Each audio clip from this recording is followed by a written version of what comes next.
Check your project directory. Make sure it's set to a folder called Inbetween. Click OK. Go to File and load a scene from the Scenes folder called Inbetween3.fxs. In the previous two sections, we created a walk cycle by laying down the most important keyframes first, called extremes. We then enhanced the walk cycle to make him look like he was walking by adding breakdowns, or keyframes in between the extremes. We're going to use in-between keyframes. We're going to use in-between keyframes to add looseness to the animation, break the joints, add style, twist the wrists, arms, ankles, legs, etc. Let's check a few settings here. Our channel edit is set to all channels. We're going to scale the graph to the view and left mouse click on the zoom icon to fit it to the view. Let's click into the Edit tab, go to Keyframe Editing, and toggle Scene Keys Flat on. Click into the Animate tab. We'll switch to a left view. If we highlight any one of the members of this group, we can see our keyframes showing up. Now we toggled Scene Keys Flat on because it's the easiest way to see where we're going to lay in our in-betweens. Right now all we have are the extremes and breakdowns, which define the general walking animation. If we play this, we get kind of like a two-dimensional animation slideshow. As we add in our in-betweens, we refine the animation. In this case, we're going to start with the feet. Complex animations are basically a bunch of simple animations layered together. So we start with one object at a time and work straight on through. In this case, we're going to start with the right foot, or the foot that's back. Let's advance to frame 3 and drop in an in-between. Let's highlight Z-axis and then free move the foot up. We'll pitch it down till the toe touches the ground, and just position it so that when we toggle back and forth, we can see that his toe, you can see that he rocks up and down on his toes. Switch to a front view. And let's move this out on X to add a bit of style to it, and rotate his foot in on heading until the toe sits back on top of the path.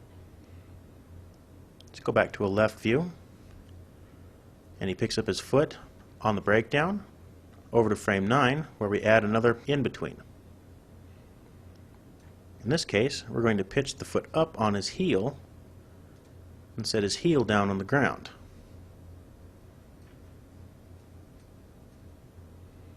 And then when he hits his extreme, his foot goes flat. Let's go back to frame 9, go to a top view, and we'll rotate the heel out on heading. So he spins his heel inward when he makes a contact. Let's go to a left view and scrub through the animation here. Let's do the same thing to the right foot. We'll just take it one step at a time and focus only on the first bunch of keyframes between the extremes. Let's go back to frame 0. We'll start with the right foot. It doesn't change at all here until we hit frame 12, which is the last half of our walk cycle. Go to frame 15. We'll drop in an in-between, pick up the foot, pitch him down on his toes so he rocks up on his toe. Let's go to a front view, move him out slightly on X, and then rotate in on heading so the toe sits back on the path. Go back to a left view. He rocks his foot up, hits his breakdown, over to the next in-between position on frame 21. We'll pitch his foot up so his heel is resting on the ground and his toe points up. So he hits heel first and then over to the last extreme where he plants his foot firmly on the ground. Let's go to a top view while we're sitting on frame 21. Let's rotate the foot out on heading. So now we have a complete cycle that we've added for both feet, working only one object at a time in small chunks. Let's highlight the hips and do the same thing. Let's go back to frame 0. Go to an in-between position on frame 3. Highlight the hips and just free move them down so he makes a contact on frame 1, takes the weight on frame 3, or in-between, hits his breakdown. Frame 9, he springs up on his feet, slightly higher, and then to his extreme sitting on frame 12. Frame 15, in between down, he takes the weight, breakdown on frame 18, frame 21, he jumps up after he's pushed himself up into the air. Then he plants his feet. So when we press play, you can see him walking. Switch to a top view and we can see our little stair-step keyframe paths for the hips. We'll just turn that into more of an S-curve by selecting our in-between keys and moving them along X. Passing position, in between,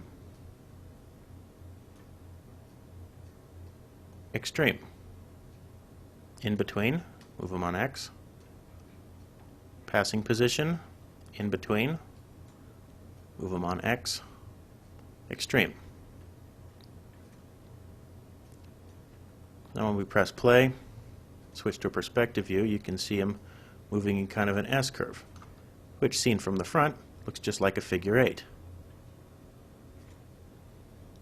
Let's go back to a camera view, press play, click into the Edit tab, toggle scene keys flat off. You can see how he walks with just normal interpolation. Let's go to File and save this scene as Inbetween3A.fxs.